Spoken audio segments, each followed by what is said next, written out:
मुख्यमंत्री आ रहे हैं, प्रधानमंत्री आ रहे हैं, गृह मंत्री आ रहे हैं, सड़क मंत्री आ रहा है, पुल मंत्री आ रहा है, ना जाने कौन कौन मंत्री आ रहा है, और भी राज्य में चुनाव हो रहा है, वहां कोई नहीं जा रहा है।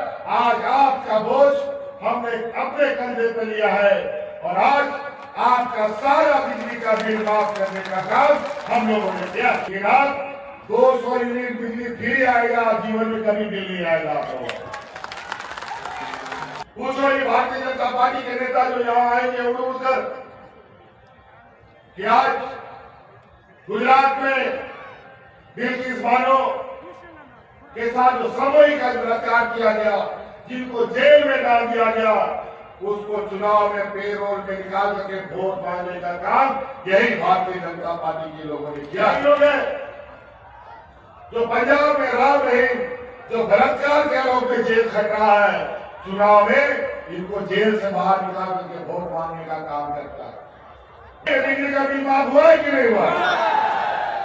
आपका वोट घटा है कि नहीं घटा है? इस चुनाव में बहुत सारे लोग आपके बीच में अपनी बातों को रखने आएंगे। कोरोना के दिन जब इस राज्य में कोरोना आया और यही भाजपा का लोग बिना किसी को समय दिए पूरा देश में लॉकडाउन लगा दिया। अपनी बेटी माटी का बात यहाँ छिड़ रहा है, बटेंगे तो कटेंगे की बातें कहता है। अब इस राज्य में ना कोई बटेगा ना कोई टूटेगा। इस चुनाव में भाजपा को जरूर जुटाई होगा। आज हमारा ये राज्य देश का सबसे पिछड़ा राज्य है और आज इस राज्य की गरीबी इतनी है कि आज छोटी छोटी जरूरतों के लिए हमारा गांव देहात की महिलाएं, गांव देहात के हमारे किसान भाई महाजनों से उधार कर्जा लेते हैं। ये लोग बेटी का बात करेगा और रोटी का बात करता है। याद कीजिए डबल इंजन की सरकार में जब रघुवर दास इस राज्य का मुख्यमंत्री था, इस राज्य में दर्जन लोग हाथ के राशन कार्ड लेकर के बात करते हुए मरा था। मैं उसका गवाह हूं। मैं उन लोगों के घर गया था और आज इस राज्य में कोरोना जैसा विपत्ति आया और एक भी आदमी को हमने भूख से नहीं मरने दिया। एक भी आदमी को।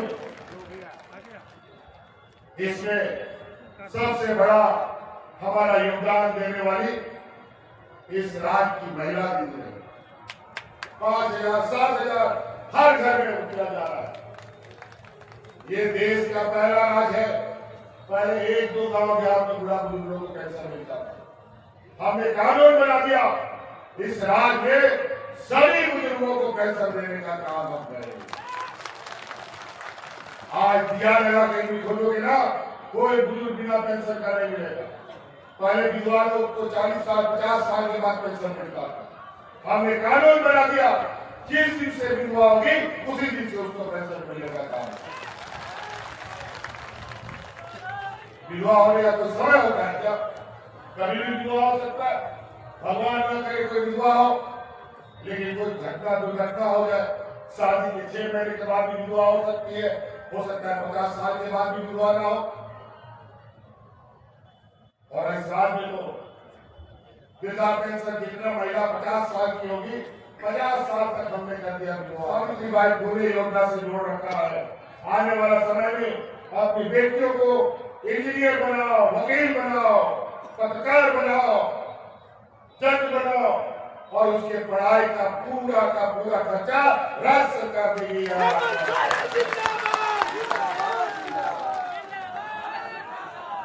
आज अपने नौजवान बच्चों को जो भी ऊंची पढ़ाई करानी है, और आपको पता है डॉक्टर पढ़ाने में, इंजीनियर बनाने में कितना पैसा लगता है। 10 लाख 12 लाख 15 लाख रुपया। उससे नीचे कोई बात नहीं करता, लेकिन इस राज्य में गरीबों को बैंक कोई लोन नहीं देता। इसलिए हमने योजना बनाया है गुरुजी स्टूडेंट क्रेडिट कार्ड। अपने बच्चों को गुरुजी स्टूडेंट क्रेडिट कार्ड दीजिए और जब ये इंजीनियर डॉक्टर में उसका दाखिला होगा, बैंक में गुरुजी क्रेडिट कार्ड लेके जाइए और जब तक उसका पढ़ाई नहीं खत्म होगा तब तक के लिए आपको 15 लाख रुपये मिलेगा। और जब तक पूरा नहीं होगा और आपको पैसा भी वापस नहीं करना है और कोई बंधन भी नहीं रखना है, अधिकार लेके जाओ और बच्चों का भविष्य उज्जवल बनाने का काम करो। अगल बगल से, आसमान से, जमीन से अलग अलग राज्यों के नेता यहाँ आ रहे, मुख्यमंत्री आ रहे, प्रधानमंत्री आ रहे, गृह मंत्री आ रहे, सड़क मंत्री आ रहा है, पुल मंत्री आ रहा है, ना जाने कौन कौन मंत्री आ रहा है, और भी राज्य में चुनाव हो रहा है, वहां कोई नहीं जा रहा है। सब मंत्री झारखंड में, सारा मंत्री को लगता है सबसे लावारिस राज्य यही है। लेकिन चिंता मत करो, 5 साल भाजपा को हम लोगों ने बाहर निकाला और 5 साल में ये पेड़ सूख कर आधा हो चुका है। अगले 5 साल में सूख के खत्म हो जाएगा। गंगा अभी मिलता कहाँ है? ये गुजरात के इनके व्यापारियों के बंदरगाह में अरबों खरबों टन अफीम, गांजा, चरस मिलता है और अचानक गायब हो जाता है। कोई ईडी सीबीआई नहीं, कोई इनकम टैक्स नहीं, कोई पूछने वाला नहीं। तो बंदरगाह से निकला हुआ नशीला पदार्थ ये पूरे देश में सप्लाई करने का काम कर रहे हैं। ये कारण और भ्रष्टाचार हम लोग को बोलते हैं। आज देश की सारी जो हमारे पूर्वजों का संपत्ति था, बना के रखा था, इस देश का जो सरकारी संपत्तियां थी, चाहे रेल हो, चाहे एयरपोर्ट हो, चाहे पीएसयू हो, सारे बिक गए। और आज ये सरकारी संपत्ति बेच करके अपनी रोटी, राजनीतिक रोटी सेक रहे। इनको गरीबों को देने के लिए इनके पास पैसा नहीं है, बूढ़ा बुजुर्ग को देने के लिए पैसा नहीं है, हमारे नौजवानों को पढ़ाने के लिए पैसा इनके पास नहीं है, हमारे किसान आत्महत्या कर ले लेकिन उनको ऋण माफ करने का उनके पास पैसा नहीं है। लेकिन इनके व्यापारी मित्रों का अरबों खरबों रुपया माफ करने का इनके पास पैसा है। और आज इस राज्य में राज अलग होने के बाद पहली बार 2 लाख तक का किसानों का ऋण माफी हमारी ही सरकार ने किया। राज्य के 1.5 करोड़ लोग जिन लोगों ने सारा इंडिया में इन्वेस्ट किया है, उनको हक दिलाने की भी लड़ाई।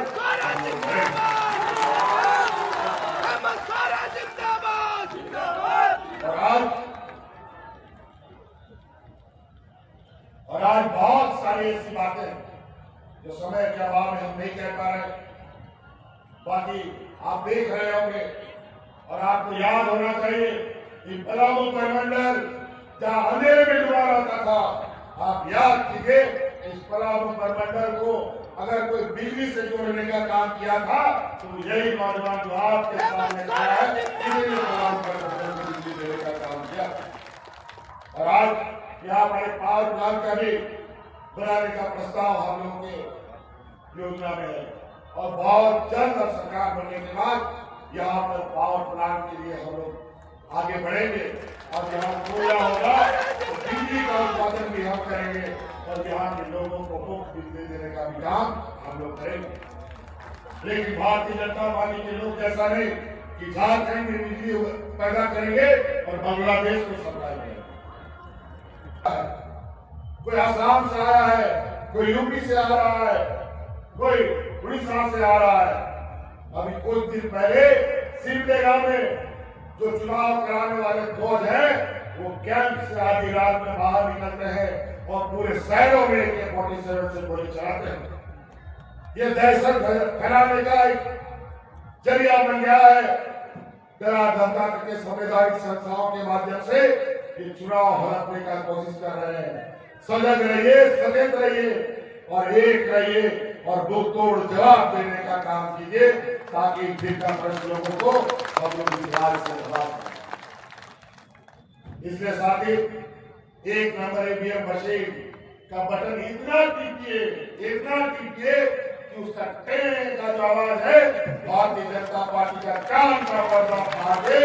और ये जो 3 को घूम रहे हैं 3 धनुष तैयार किए और सभी 3 धनुष को ऊपर से नीचे गिराने का काम किए। बहुत बहुत धन्यवाद। छोटे राजा की कुछ नहीं है ना। बहुत बहुत धन्यवाद। जय हिंद, जय झारखंड।